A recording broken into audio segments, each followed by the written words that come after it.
हुमायूं साहब, would you like to respond? ठीक है।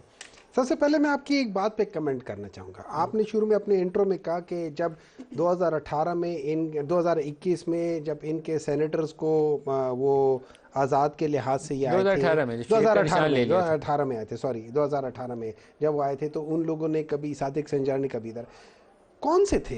क्या उसमें ये सिद्दीकी साहब थे, मुसद्दिक मलिक साहब थे, पीर साबिर शाह साहब थे, सादिया अब्बासी साहब थी, अफनान साहब थे, सारे के सारे इंडिपेंडेंट्स हो गए तो थे। इसका मतलब है इसका मतलब है इन लोगों ने पार्टी पॉलिसी के अगेंस्ट वोट देते रहे हैं। मैं आप ये बताना चाह रहे हैं? सबके नाम नहीं लूंगा जिन्होंने पार्टी पॉलिसी के वायलेशन की थी। यही है ना, जिन्होंने वायलेशन की थी। इनसे सीनियर किरमानी साहब, हाफिज करीम साहब, नुसरत साहिबा, मुशाहिद हुसैन साहब, आप कह रहे हैं कि ये आपका ख्याल था कि संजरानी साहब एक माइनॉरिटी पार्टी से चेयरमैन सेनेट बन सकते थे इसके बगैर? आप वो बहस कर रहे हैं व्हिच यू नो, मैं तो ये कहता हूं कि इन लोगों ने, मैं तो कहता हूं इन लोगों ने किया था, मैं तो कहता हूं इन लोगों ने पीपल्स पार्टी को वोट नहीं दिया था। इट वॉज नॉट, मेरा ये नहीं ख्याल कि इन लोगों ने किसी के कहने पे क्या था, ये लोग पीपल्स पार्टी को जिताना नहीं चाहते थे। आपके 25 एमएनए ने गिलानी साहब को वोट करके तो सेनेटर बनवाया था। ये आप रियलिटी भूल गए हैं। सिर्फ एक जुमला कहने ये रियलिटी आप भूल गए हैं।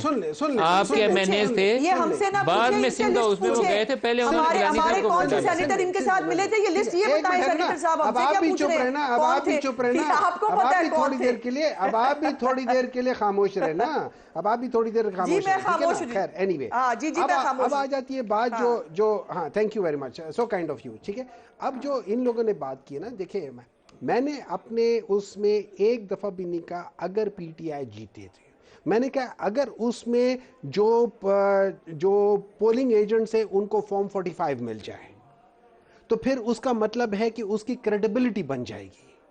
इन्होंने प्रिज्यूम कर लिया कि अगर फॉर्म 45 दे दिया जाए तो इसका मतलब है पीटीआई जीत जाएगी। आपको फॉर्म 45 मिलेगा आपके लोगों को। सुन लेना, अगर मिलेगा ना, अगर मिलेगा, देखिए ना, अगर मिलेगा, 8 से पहले बहुत काटा तोड़ा फोड़ा जा चुका है, 8 सही होगा। नहीं, मैं देखिए, मैं आपको एक बात बता रहा हूं, अगर लोग निकले, ये लोग साथ साथ मॉनिटर कर रहे हैं। आपने देखा है कि एक एक चीज, हर वो चीज जो मरियम नवाज ने ख्वाहिश की थी, वो हर चीज उस तरीके से हो रही है। कैसे?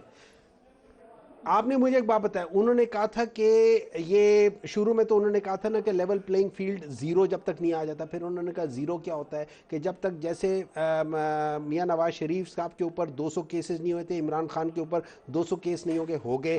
फिर उसके बाद फिर उन्होंने कहा था जब तक उनको नाअहल ना, मतलब जब उनको जेल में डाल दिया, जब तक नाअहल न कर देना। फिर उन्होंने कहा था जब तक आप पीटीआई को डिसमेंटल नहीं करेंगे, जैसे पीएमएलएन नहीं होते, हो गई। फिर उन्होंने कहा था इसका मतलब बराबरी हो रही है। 2018 में जो कुछ आपने नून लीग के साथ किया था वही कुछ 2024 में पीटीआई के साथ हो रहा है। नून लीग के साथ जो होता है 2018 में आप इस सिस्टम के बेनिफिशियरी थे, अभी नून लीग बेनिफिशियरी। लेकिन मैं एक और बात, उन्होंने कहा था जब जस्टिस वो जो इजाजुल एहसन साहब की बात आई थी, मरियम नवाज ने कहा था कि ये जज नहीं बनेंगे, इनको हम बनने नहीं देंगे। जज तो ऑलरेडी थे ना? नहीं, सॉरी, चीफ जस्टिस बनने नहीं देंगे, इनको हम बनने नहीं देंगे। हो गया?